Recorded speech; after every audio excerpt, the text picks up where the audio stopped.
Piece के नाम पे दोबारा से एस्केलेशन तो नहीं करने जा रहे।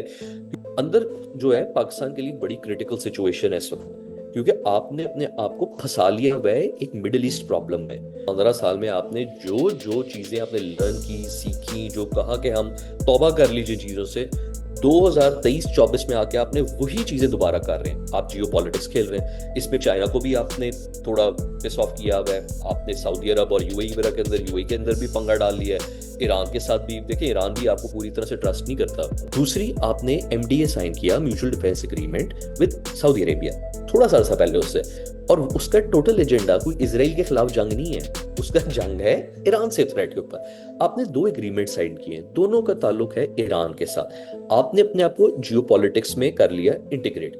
जियो पॉलिटिक्स में इंटीग्रेशन या सिग्नलिंग ये नहीं होती कि आपने फौजी भेज दी, वो भी हमने भेज दिया। मैं बाय द वे, आपकी कॉन्ट्रैक्ट्स, आपके एग्रीमेंट से सिग्नल जाता है कि जी आप किस कैंप में खड़े में। आपने अपने आप को कैंप में डाल दिया। जब आपने अपने आप को कैंप में डाला, तो अब आपने अपने कुछ फ्रेंड्स भी कमाए, मगर आपने एनिमीज भी कमाए। जो अगली हुकूमत आनी है अमेरिका के अंदर, उन्होंने आपको पनिश करना है आके, उन्होंने बिल्कुल आपको पनिश करना है।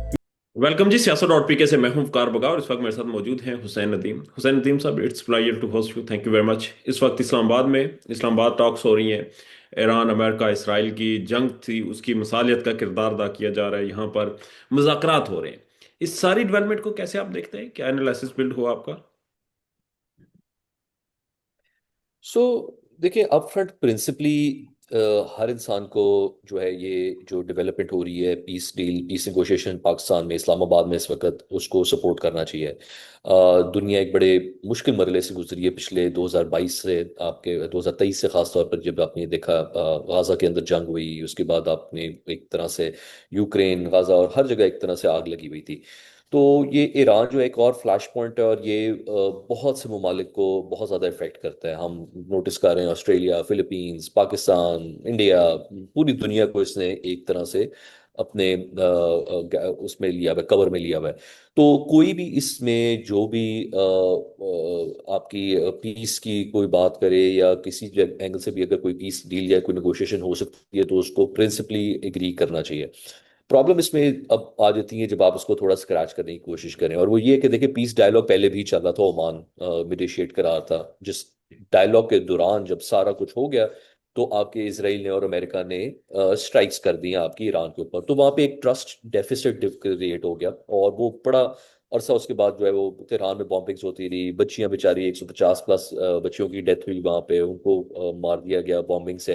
तो ये जो सारी चीजें हुई हैं, वो आपको एक तरह से कॉशियस भी करती हैं कि ये क्या पीस के नाम पे दोबारा से एस्केलेशन तो नहीं करने जा रहे। क्योंकि इसमें देखिए, बहुत ज्यादा एक्टर्स अभी भी वो हैं जो बैड फेथ एक्टर्स हैं, स्पॉयलर्स हैं। हर कोई अपनी थोड़ी बीच में दुकान लगाने के लिए तैयार है। कोई जो है वो उसको डोमेस्टिक पॉलिटिक्स के लिए यूज कर रहा है, कोई उसको यूज कर रहा है कि मैं प्रेसिडेंट के इलेक्शन के लिए तैयार हो जाऊं, कोई उसको यूज कर रहा है कि जी उनके दिमाग में बिब्लिकल उनकी कोई प्रोफेसीज हैं। तो ये बड़ा एक गंदा किस्म का एक वो मम्बो जम्बो बना हुआ है, और इसके दौरान कुछ भी हो सकता है। तो हमें पीस डायलॉग को जरूर सपोर्ट करना चाहिए, मगर हमें बहुत एहतियात ये भी करनी चाहिए कि हम इसके अंदर ये भी नोटिस करें कि इसको डेलिकेट तरीके से हैंडल करें। ठीक है। अब पाकिस्तान में इसमें हमने देखा और कुछ तस्वीरें सामने आई थी जिसमें वो स्कॉट कर रहे हैं ईरानी का क्यादत को, मगर बाद में पता चला वो एआई की बनाई गई हैं या फिर पुरानी हैं, वो रेलिवेंट नहीं है। पाकिस्तान की फोर्सेस तो तैयार हैं, मतलब ये तो बहुत से एनालिस्ट भी कह रहे हैं कि पाकिस्तान इस वक्त फुली तैयार है, इसराइल अटैक नहीं करेगा या कुछ भी होगा। पर आउटकम आपको क्या निकलता हुआ नजर आ रहा है? जिस तरह आपने पहले भी कहा कि यहाँ पर ट्रस्ट का एक मामला जो है वो एग्जिस्ट करता है। आउटकम आपको लगता है कि आप ऑप्टिमिस्टिक हैं कि इससे कुछ पॉजिटिव चीज निकलेगी? देखिए, जब आप आउटकम की बात करते हैं, तो उसमें सबसे पहला सवाल बुनियादी आ जाता है कि आउटकम फॉर हु, किसके लिए आउटकम। इसमें बहुत पार्टीज इन्वॉल्व हैं, बहुत एक्टर्स इन्वॉल्व हैं, कई एक्टर्स के डिफरेंट इंटरेस्ट भी हैं उसके अंदर। अगर आप बात करें इस वक्त यूएस के अंदर मल्टीपल ग्रुप्स हैं। कुछ ग्रुप्स जो है वो चाह रहे हैं कि ये जंग खत्म हो जाए, कुछ ग्रुप्स चाह रहे हैं कि थोड़ी डिले हो जाए, कुछ ग्रुप्स चाह रहे हैं कि जी इसको जारी रखा जाए। तो इस वक्त अगर आप बात करें, तो देखिए, एक ग्रुप है अमेरिका के अंदर भी जो जेडी वैंस लीड कर रहे हैं, उनका इंटरेस्ट है कि ये जंग खत्म हो, ताकि उन्होंने अपने प्रेसिडेंशियल इलेक्शन की तैयारी करनी है। तो वो इसके जंग को बंद कराने और इसके अंदर पार्ट जो पीस डायलॉग के हिस्सा बनने के लिए, उनकी एक अपना पर्सनल इंटरेस्ट भी है कि मैंने आगे इलेक्शंस के लिए जाना है, तो मैंने ये चीज को दिखाना है कि मैंने गया और मैंने जंग का हल निकलवाया। दूसरी तरफ आपके ईरान है। ईरान के ऊपर देखें, उनकी आपने पूरी एक लीडरशिप को मार दिया। उसके बाद आपने पूरे उनके शहरों के ऊपर हमले किए। तो ईरान का भी नेचुरली उसके अंदर इंटरेस्ट ये है कि अगर पीस डायलॉग होता है, चीजें होती हैं, तो हम कम से कम अपने आप को दोबारा से उस स्टेज पे लेके आए जहाँ पे हम लोग हमारे ऊपर दोबारा अटैक ना हो। So there becomes a sort of, जिसको कहते हैं, बफर क्रिएट हो जाए और डिटरेंस क्रिएट हो। फिर आपको देखिए, पाकिस्तान भी एक एक्टर है। पाकिस्तान के जो इसमें इंटरेस्ट है वो बहुत डिफरेंट है। पाकिस्तान को आई थिंक ये भी इंटरेस्ट है कि वॉर खत्म हो, ताकि पाकिस्तान के ऊपर जो प्रेशर्स, इकोनॉमिक प्रेशर्स आने हैं, वो खत्म हो। मगर दूसरी तरफ पाकिस्तान के अंदर एक मिलिट्री रिजीम बैठी हुई है जो ये देख रही है as an opportunity as well, कि उनको नजर आ रहा है कि जंग लगी हुई है, अगर हम कोई रोल प्ले कर लेते हैं तो हमारी बल्ले बल्ले हो जाएगी, हमें फॉरेन क्रेडिबिलिटी मिल जाएगी। बिकॉज लोकल लेवल पे तो देखें, आपकी कोई क्रेडिबिलिटी नहीं। आपने इकोनॉमी के वादे किए वो नहीं पूरे कर सके, आपने क्रिकेट टीम को ठीक करना था वो नहीं कर सकते, SIFC, क्रिप्टो, ये वो सारी चीज़ों के ऊपर आपकी बेसिकली फेलियर हुए हैं। तो आपका भी इंटरेस्ट एक बहुत मेजर वो है, ये है कि अगर हम किसी तरह से इस डायलॉग का हिस्सा बन जाए और हम कुछ, चाहे ये डायलॉग आगे हो ना हो, कम से कम by presenting us as mediator, हम लोग ग्लोबल लेवल पे प्लग हो जाए, वहां से क्रेडिबिलिटी मिल जाए, कुछ लोन मिल जाए, और कुछ तरह से हम यहाँ पे डोमेस्टिक लेवल पे अपना पॉलिटिक्स जो कर रहे हैं, सियासत, वो कंटिन्यू रखें। तो ये देखें, ये डिफरेंट एक्टर्स के डिफरेंट इंटरेस्ट है। अब आउटकम्स जो है देखें, पाकिस्तान के लिए बड़ा सिंपल है कि डायलॉग हो रहा है। पाकिस्तान की आप देखें, आपके चाहे दुनिया में तो वाबा होए ना होए, अलबत्ता आपने विक्ट्री डिक्लेयर कर दी हुई है। घर के ऊपर आपके बड़े से बड़े एनालिस्ट, बड़े से बड़ा जर्नलिस्ट, वो आपकी जो इस वक्त जो दावे चल रहे हैं, जो चीज़ें चल रही हैं, वो इट्स अनफॉर्चुनेट एक तरह से, क्योंकि बड़ी इमेच्योर और बड़ी नॉन सीरियस हरकत है, मगर वो कर रहे हैं।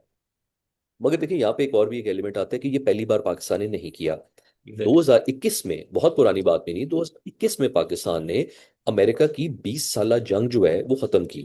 2020 में, 2022, ये अब 21 में आके 20 साला जंग अफगानिस्तान में पाकिस्तान ने खत्म करवाई।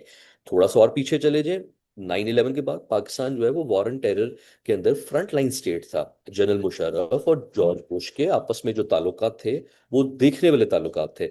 उससे पीछे चला जाए, पाकिस्तान एक वाहिद मुल्क है जिसने सबसे बड़ा किरदार अदा किया थ्रू आउट 50 साल की कोल्ड वॉर खत्म करने में। ये कोई छोटी बात नहीं है। 50 साल की कोल्ड वॉर में पाकिस्तान का बड़ा नुमाया किरदार था दो चीजों में। पहला, 71 के अंदर आपने किसिंजर को बुलाया सीक्रेट ट्रिप पे, और यहां से आपने चाइना और अमेरिका की आपस में दोस्ती करवाई। ये तो बहुत छोटी चीज है कंपेयर टू उस चीज के ऊपर आप देखें। दूसरी, आपने कराया, जिहाद लड़ा आपने सोवियत यूनियन के खिलाफ, और एक पूरी सोवियत यूनियन की एम्पायर को गिराया, और अमेरिका को आपने सोल सुपर पावर बनाया। इसका क्रेडिट अमेरिकन, अगर आप मेमोर्स पढ़े, पुरानी हिस्ट्री पढ़े, वो पाकिस्तान को देते हैं कि पाकिस्तान ने बड़ा इंपॉर्टेंट किरदार अदा किया। मगर उसके बाद हुआ क्या? 71 में जुलाई में किसिंजर साहब पाकिस्तान आते हैं और पूरा डायलॉग कर, आपके वो चाइना के साथ ओपनिंग होती है। दिसंबर में पाकिस्तान के दो हिस्से हो जाते हैं, बांग्लादेश बन जाता है आपका। 3 महीने बाद आपका पूरा हो गया। क्यों? क्योंकि आपने उसको कवर लिया, और लोकल लेवल पे आपने कहा कि जी अमेरिका के साथ हमारी यस हुई हुई है, तो हम लोकल लेवल पे आके चढ़ा चढ़ा दें बंगालियों के ऊपर। और आपने किया, और आपको उसके ऊपर नतीजा भी मिला। फिर आपने जिहाद के टाइम पे अपने पूरे कबायली इलाकों का, अपने मुल्क का बेड़ा गर्क किया। और उसके खत्म होने साथ ही अमेरिका ने आपको गिफ्ट दिया प्रेसलर अमेंडमेंट्स का, आपकी पूरी इकोनॉमी टैंक कर गई। वॉर ऑन टेरर के अंदर 12 साल आपने अमेरिका की जंग लड़ते रहे। उसके बाद अमेरिका ने आपको आइसोलेट किया, आपने कबायली इलाके, बलूचिस्तान, सब तबाह बर्बाद किए। उसके बाद अमेरिका ने आपको 2013 ऑनवर्ड्स टोटली सैंक्शंस के ऊपर, FATF, हर चीज के ऊपर आपने लगा दिया। मैं बार बार जो ये बात करता हूँ, और उसके ऊपर कुछ लोग जो है वो कहते हैं कि जी देखें जी, आप तो बायस हैं, आपको जो है वो पहले आप जो है वो, क्योंकि आपकी गवर्नमेंट नहीं, ये नहीं, तो मैं कहता हूँ आप मेरे छोड़ दें, मैं बायस हुई नहीं, आप हिस्ट्री पढ़ लें। और ये हिस्ट्री वो है जो कि हमारी खुद लिखी हुई हिस्ट्री है, जो कि हमने बार बार अमेरिका को कहा है कि जी हम आपकी हेल्प करते हैं, आप हमारे साथ ये ज्यादती करते हैं। इस वक्त भी जो हालात मुझे नजर आ रहे हैं, जो आउटकम्स की बात करें, वो काफी पाकिस्तान के लिए, जो मैं जिस तरीके से देख रहा हूँ, देखें, ये आप ये एनालिस्ट, ये सोशल मीडिया वॉरियर शॉरियर जो भी आपके रजीम के हैं, इनकी ये सेलिब्रेशंस को जरा हटा दें। अंदर जो है पाकिस्तान के लिए बड़ी क्रिटिकल सिचुएशन है इस वक्त, क्योंकि आपने अपने आप को फंसा लिया हुआ है एक मिडिल ईस्ट प्रॉब्लम में। 2013 में, थोड़ा सा मैं टाइम लूंगा इस पे, जी जी। 2013 में पाकिस्तान की जब पाकिस्तान मुस्लिम लीग नून की हुकूमत आई नवाज शरीफ साहब की, तब डिसीजन लिए गए थे, नवाज शरीफ साहब के कैबिनेट के डिसीजंस हैं, कि यार हमने बड़ी जियो पॉलिटिक्स खेल ली है और बड़ा हम जलील हुए हैं। अब हमने जियो पॉलिटिक्स नहीं खेलनी, अब हमने कारोबार करना है, हमने इकोनॉमिक्स के ऊपर फोकस करना है। तो वहां पे आपने खोला CPEC। CPEC एक इकोनॉमिक प्रोजेक्ट था, उसका जियो पॉलिटिक्स से ताल्लुक नहीं था, वो इकोनॉमिक प्रोजेक्ट था। आपने कस्में खाई तब की भी मिलिट्री लीडरशिप ने और गवर्नमेंट ने जाना कि हमने जियो पॉलिटिक्स में नहीं पंगा करना। और हुआ क्या, जब यमन वॉर होनी थी सऊदी अरब की, तो नवाज शरीफ साहब ने उसके लिए माजरत कर ली कि जी हम इन्वॉल्व नहीं होंगे। बड़ा जरूरी पॉइंट है। और उसके बाद आपके सामने ये जो चीजें हुई, 2018 में इमरान खान साहब की गवर्नमेंट आती है, बिल्कुल सेम स्टेटमेंट आती है मिलिट्री और सिविलियन लीडरशिप से कि देखें हमने बहुत जियो पॉलिटिक्स खेली है, हम बहुत जलील हुए हैं, हमारे अपने कारोबार अपनी फैक्ट्रियां खत्म हो गई हैं, हमने ये काम नहीं करना। तो उस जमाने में पाकिस्तान ने टर्म इन्वेंट की एक जियो इकोनॉमिक्स की, कि हम जी करेंगे जियो इकोनॉमिक्स, हमसे इकोनॉमी की बात करें आप। सारा करने के बाद 2022-23 आता है आपका, और इस वक्त आप दोबारा से जियो पॉलिटिक्स कर रहे हैं। मेरा सिर्फ ये कहना है कि जो जो जो 10-12 साल में आपने, या 15 साल में आपने जो जो चीजें आपने लर्न की, सीखी, जो कहा कि हम तौबा कर लीजिए चीजों से, 2023-24 में आके आपने वही चीजें दोबारा कर रहे हैं। आप जियो पॉलिटिक्स खेल रहे हैं। इसमें चाइना को भी आपने थोड़ा पिस ऑफ किया हुआ है, आपने सऊदी अरब और यूएई वगैरह के अंदर, यूएई के अंदर भी पंगा डाल लिया है। ईरान के साथ भी देखिए, ईरान भी आपको पूरी तरह से ट्रस्ट नहीं करता। आप अमेरिकन कैप में, आप बोर्ड ऑफ पीस का हिस्सा है, तो ईरान भी आपके साथ थोड़ा रिजर्व है। तो ये जो जियो पॉलिटिक्स आप खेल रहे हैं ना, इसके नतीजे अच्छे नहीं होते। मैं दुआ करता हूं कि आपके ऊपर वो बुरे असरात ना आए, मगर जो देखने वाले लोग हैं, जो समझने वाले लोग हैं, जो हिस्ट्री और फोरकास्टिंग करते हैं, पाकिस्तान के लिए इसके अंदर से पाकिस्तान का इसमें डीपर फंसना, वो बड़ी बुरी अलामत भी आपके लिए बन सकती है, ये अगर आप इसको डेलिकेटली हैंडल ना करें। ठीक है। अच्छा, मुझे सर थोड़ा सा ये समझा दें कि हम जियो पॉलिटिक्स अगर हम 2013 से एक बिलीव लेकर चल रहे थे कि हमने नहीं करनी, तो फिर क्यों उसमें घुसे हम? और इज इट ट्रू कि हम इस जंग में अपनी अपॉर्चुनिटी ढूंढ रहे थे? क्योंकि हमने पहले, इससे पहले ग्रीन एंड ग्रीन का प्रोजेक्ट लाया, क्रिप्टो लाई, हमने SIFC लाई, हमने शहरों को आबाद किया, हमने बहुत से प्रोजेक्ट्स लाए, कुछ चला नहीं। तो इज इट ट्रू कि हम इस जंग से अपॉर्चुनिटी ढूंढ रहे थे, या फिर एक फेस सेविंग चाह रहे हैं कि चले हमें कुछ टाइम के लिए एक भ्रम बन जाए? वह हम इस जियो पॉलिटिक्स में घुसे क्यों? सो मैं आपको इसको दो रीजन आपको बताता हूँ। आपके दो सवाल हैं। एक है जियो पॉलिटिक्स में हम घुसे क्यों हैं। देखिए, जियो पॉलिटिक्स पाकिस्तान में कब कब होती है, आप उसकी अलाइनमेंट देख लें, छोड़ दें मैं क्या कह रहा हूँ, उसके ऊपर डेटा निकाल के आप देख लें। जियो पॉलिटिक्स पाकिस्तान में हमेशा तब पाकिस्तान एक्टिवली इन्वॉल्व होता है जब पाकिस्तान में मिलिट्री डिक्टेटर या मिलिट्री regime आती है। जैसी मिलिट्री डिक्टेटरशिप आती है, आप या अफगानिस्तान पहली बार घुस जाते हैं, या फिर आप दूसरी बार टेरर में चले जाते हैं। ये आपकी क्लासिक मिलिट्री रिजीम, क्योंकि उन्होंने देखे पार्लियामेंट के थ्रू नहीं जाना, आपके इदारे सस्पेंड हो गए, जुडिशरी सस्पेंड होगी, कोई पब्लिक की कोई से नहीं है। जब जब पब्लिक की से होती है, चाहे इवन नवाज शरीफ की भी काफी वीक गवर्नमेंट थी, मगर उस वीक गवर्नमेंट के अंदर आपकी सिविलियन जो है वो अवॉइड करता है कि यार जंग में नहीं जाना, बिकॉज सिविलियन गवर्नमेंट्स का जंगे करने में कोई एडवांटेज नहीं है, उनके लिए बहुत बड़ी डिस्ट्रैक्शन है वो। जब जब मिलिट्री डिक्टेटरशिप आती है, आप देखें कि पाकिस्तान ग्लोबली अपने आप को जियो पॉलिटिक्स में खिलाता है, because that is what they train to do. जब ट्रेनिंग आपकी वही हुई है, तो आपने उसके अंदर प्ले भी वहीं पे करना है। पहला सवाल आपका जवाब ये। दूसरी चीज ये कि पाकिस्तान इसके अंदर अपॉर्चुनिटी है या नहीं है। देखिए, इसके दोनों चीजें हैं। आपने जंग शुरू होने से पहले दो चीजें की। नंबर वन, आप ट्रम्प के बोर्ड ऑफ पीस का हिस्सा बने। वो बोर्ड ऑफ पीस जो है वो ईरान के अगेंस्ट है, उसके अंदर ईरान नहीं है हिस्सा उसका, वो ईरान के अगेंस्ट एक ग्रुप बना हुआ है, उसका बहुत बड़ा एजेंडा है ईरान के ऊपर। दूसरी, आपने MDA साइन किया, mutual defence agreement, with Saudi Arabia, थोड़ा सा पहले उससे। और उसका टोटल एजेंडा कोई इसराइल के खिलाफ जंग नहीं है, उसका जंग है ईरान से थ्रेट के ऊपर। आपने दो एग्रीमेंट साइन किए हैं, दोनों का ताल्लुक है ईरान के साथ। आपने अपने आप को जियो पॉलिटिक्स में कर लिया इंटीग्रेट। जियो पॉलिटिक्स में इंटीग्रेशन या सिग्नलिंग ये नहीं होती कि आपने फौजी भेज दी, वो भी हमने भेज दिया। मैं बाय द वे, आपकी कॉन्ट्रैक्ट्स, आपके एग्रीमेंट से सिग्नल जाता है कि जी आप किस कैंप में खड़े हुए हैं। आपने अपने आप को कैंप में डाल दिया। जब आपने अपने आप को कैंप में डाला, तो अब आपने अपने कुछ फ्रेंड्स भी कमाए, मगर आपने एनिमीज भी कमाए। अब आप क्यों कैंप में हैं? कैंप में आप इस वजह से हैं क्योंकि आपके पास एक फिर से एक बार मिलिट्री रिजीम है। उसने ना इकोनॉमी चल रही है उनसे, ना उनसे पॉलिटिक्स संभाली जा रही है, ना लोकल लेवल पे क्रेडिबिलिटी है, इलेक्शंस करवाए वो हार गए। तो उस मिलिट्री रिजीम के लिए क्या बचता है? उनके लिए ये बचता है कि हम किसी तरह से जियो पॉलिटिकल एक्टिव हो जाए, हमें अमेरिका से पैट ऑन द बैक मिल जाए, ताकि हमें क्रेडिबिलिटी मिल जाए और हमें कुछ स्टेबिलिटी मिल जाए यहाँ पे, इकोनॉमिक, पॉलिटिकल एंड ऑल। और वही आपका हमेशा ही होता है कि आपके लोकल लेवल पे जो लोग हैं जो क्रिटिसाइज कर रहे हैं वो कहते हैं चलें जी सारे अब मुल्क इकट्ठा हो जाए क्योंकि अब आपकी जंग चल रही है। ये पिछले 70 साल की स्क्रिप्ट है, ये 5वीं बार चल रही है। ये पहली बार होता तो बंदा बेवकूफ मान जाए, दूसरी बार हो, तीसरी बार भी बंदा बेवकूफ मान सकता है, 5वीं बार अगर आप बेवकूफ बन रहे हो तो दैट्स ऑन यू। तो ये देखिए डेटा भी है, एविडेंस भी है, और इन सारों स्क्रिप्ट का मैं बार बार कह रहा हूँ, देखिए ये सारी स्क्रिप्ट का नेट रिजल्ट एक ही है, और वो ये है कि पाकिस्तान ने अपने आप को जियो पोलिटिकल मेस में फंसा लिया है। आपने अपने सारे एग्स जो हैं वो डाल दिए हैं प्रेसिडेंट ट्रंप के साथ, पर्सनल लेवल पे, प्राइवेटली, और जो सारा आपने करके बोर्ड ऑफ पीस का हिस्सा बन के आपने कर लिया। जो अगली हुकूमत आनी है अमेरिका के अंदर, उन्होंने आपको पनिश करना है आके, उन्होंने बिल्कुल आपको पनिश करना है। क्योंकि 10 साल जब आपने अफगान वॉर लड़ी, रिपब्लिकन्स तब वहां पे थे और उन्होंने आपको पैसा दिया, जिस दिन आपका साथी डेमोक्रेट वापस रिटर्न हुए उन्होंने आपको प्रेसिडेंट अमेंडमेंट लगा दी, क्योंकि आपने अपने आप को सिर्फ जियो पॉलिटिक्स नहीं, आपने अपने आप को लोकल अमेरिकन पॉलिटिक्स में भी घुसा दिया। उसके नतीजे खराब ही निकलते हैं आपके। और वो हमने देखा है और वो हम देखते आ रहे हैं, जो बाइडेन ने भी यही किया पाकिस्तान के साथ। और अब ट्रम्प जो है वो आपको यूज कर रहा है for his own personal interest, मगर आपने अपने आप को जब इतना डीप कर दिया है तो नेचुरली क्या हो रहा है कि आप नेशनल इंटरेस्ट नहीं, आप इंस्टीट्यूशनल इंटरेस्ट नहीं, आप पर्सनल इंटरेस्ट के ऊपर अब आप प्ले कर रहे हो। और उसके फिर जो है वो देखिए उसके नेट रिजल्ट ये होता है कि कुछ लोग कमा लेते हैं पैसा, कुछ लोगों की कुछ 3-5 साल और भी गवर्नमेंट में गुजार लेते हैं, मगर उसके बाद आपके साथ जो सैंक्शंस रिजीम आती हैं, जो फिर आपके साथ प्रॉब्लम्स आती हैं, वो फिर वो उसके हमारे पास रिजल्ट अच्छे नहीं है जो पास्ट में से अगर आप देखें। अंडरस्टैंड।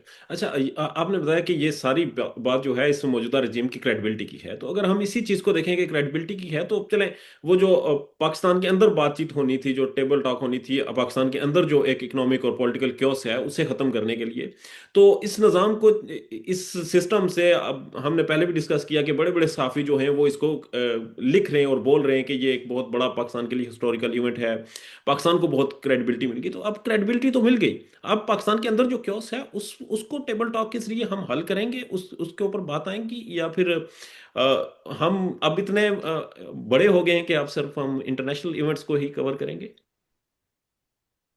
सो देखिए यहाँ पे ये बड़ा अच्छा सवाल है आपका, और उसका जवाब बड़ा सिंपल है कि ये आपकी डिफाइन करती है sincerity of the stakeholders. अगर आप सिंसेर होते, आपने वाकई मुल्क का भला करना होता, तो आप देखते कि, और ये मैंने तब भी कहा था मई की जब इंडिया पाकिस्तान की जंग हुई थी, मैंने तब भी ये बात की थी कि देखिए अगर आप सिंसेर हैं, आपके ऊपर एक हमला हुआ है, इस वक्त कौम को इकट्ठे, आप कह रहे हैं कि कौम को इकट्ठा होना चाहिए, तो आप कौम को इकट्ठा करें, इमरान खान को रिहा करें। आप, जंग का माहौल है, इमरान खान को रिहा करें, कौम की यूनिटी होगी, और उसके बाद आपकी बड़ा अच्छा रिजल्ट निकला निकल सकता है उसमें। आपने क्या किया, जंग भी हुई 4 दिन, उसके बाद आपने खत्म होते साथ ही आपने पीटीआई वालों को मारना शुरू कर दिया, इमरान खान के ऊपर और सख्तियां होगी। क्यों? क्योंकि आपको क्रेडिबिलिटी मिल गई, थोड़ी सी ग्लोबली आपको रिस्पेक्ट मिल गई, अब आपका नाम हो गया। आज भी मैं यही कह रहा हूं, अगर सिंसेरिटी होती इनमें, अगर सिंसेरिटी होती, तो ये अपने मुल्क के मसले पहले हल करें। आप एक तरफ बात कर रहे हैं अफगानिस्तान, आप एक बात कर रहे हैं कि जी ईरान में हम सुलह करवा दें, दूसरी तरफ अफगानिस्तान में आप बॉम्ब करते आ रहे हैं। ये कोई स्ट्रैटेजी का हिस्सा नहीं है। और अल्लाह का शुक्र है चाइना ने आपको बुलवा के वो समझाया। हम तो जो जब कह रहे थे मैं ये बात, तो मुझ पे तो ये इल्जाम रखते थे कि जी आप तो अफगानी हैं तो पता नहीं आप ट्रेटर हैं, ये वो, वही बात चाइनीज ने की है तो आपने सुन ली। अगर आप सिंसेर हो तो आप इस वक्त इमरान खान को रिहा करें, आप पॉलिटिकल प्रिजनर्स को रिहा करें, बेचारे कोई पीएचडी स्टूडेंट को जेल में डाला हुआ है, किसी को कहाँ डाला हुआ है, रिहा करें ताकि मुल्क इकट्ठा और ग्रो कर सके। बट आपकी सिंसेरिटी नहीं है। आप जो कर रहे हैं जियो पॉलिटिक्स में, उसका main objective peace in Iran नहीं है, आपको कोई फर्क नहीं पड़ता ईरान के पीस के ऊपर। आपको ये है कि मैं क्या ये जियो पॉलिटिकल मोमेंट यूज करके फॉरेन क्रेडिबिलिटी लूं और डोमेस्टिक लेवल पे और कंट्रोल करूं। क्योंकि जितना ज्यादा ये इनको ये जियो पॉलिटिकल विनिंग करेंगे, उतना ज्यादा ये कंफर्टेबल फील करेंगे घर के अंदर अपना हाथ फेरते हुए, जो ये जो ये अनफॉर्चुनेट चीज है। सो सिंसेरिटी का मेरे नजदीक इसमें बहुत बड़ा एलिमेंट है जो कि इस करंट regime में नहीं है। और फर्स्ट प्रिंसिपल पे चले जाए, मैं हमेशा फर्स्ट प्रिंसिपल की बात करता हूँ कि देखिए अगर आपने इलेक्शन चोरी करके, आपने डरा धमका के लोगों को उठा के अगर आपने गवर्नमेंट बनाई है, तो आपने इतनी एफर्ट ये इसलिए नहीं की क्योंकि आपने पब्लिक सर्विस करनी थी। आपने जो करना था वो आप कर रहे हैं, जहाज भी आपके आ रहे हैं, आपकी चीजें भी चल रही हैं। सो सिंसेरिटी का बहुत बड़ा इशू है। मैं दुआ ये करता हूँ कि आपकी चले सिंसेरिटी क्वेश्चनेबल है वो है। मगर उस चक्कर में कम से कम आपकी ईरान के अंदर पीस आ जाए, और अल्लाह करे कि आपको मौका मिले कि आप पाकिस्तान के अंदर भी अपने हालात बेहतर करें। अदरवाइज 70 साल से ये चीज चलती आ रही है, और अगर आगे ऐसी ही चलनी है तो फिर आपके लिए मुश्किलें और आएंगी। या तो 70 साल में आपके मुल्क बहुत अच्छा हो चुका होता, हमने आधा मुल्क वैसे ही गवा दिया हुआ है। बलूचिस्तान में इस वक्त आपकी रेट नहीं है, कबायली इलाकों में रेट नहीं है आपकी। तो मेरे नजदीक पाकिस्तान एक बड़ी डेलिकेट पोजीशन में है। हाँ, जिन्होंने इसको सेलिब्रेट करना है, या जिन्होंने इसको वो डिक्लेयर करना है कि जी oh my god I can't breathe, इतना ये जबरदस्त मोमेंट है, तो आप वो कर लें, अच्छी बात है। मगर वो रियलिटी के साथ इन सिंक नहीं है। आप कर कर लें, आप एंजॉय करें इस मोमेंट को, मगर वो रियलिटी इज वेरी डिफरेंट। और आगे क्या होगा वो भी आपके हाथ में नहीं है। ठीक है। अच्छा, लास्टली मुझे ये बता दें, इस वक्त मैं सोशल मीडिया पे देख रहा था, पाकिस्तान तहरीक इंसाफ के लोग ये लिख रहे हैं कि इमरान खान ने जो एब्सोल्युटली नॉट कहा था बेसिस देने के हवाले से, आज उसी की वजह से जंग पाकिस्तान से दूर है, वरना पाकिस्तान में भी जंग होती है, आप सिस्टम का हिस्सा रहे। क्या वो एब्सोल्युटली नॉट सिर्फ उस इंटरव्यू तक महदूद था, या फिर खान साहब से कहीं ना कहीं से किया गया कि बेसिस दे दें, और कुछ चला इस सिलसिले में उसके बाद भी?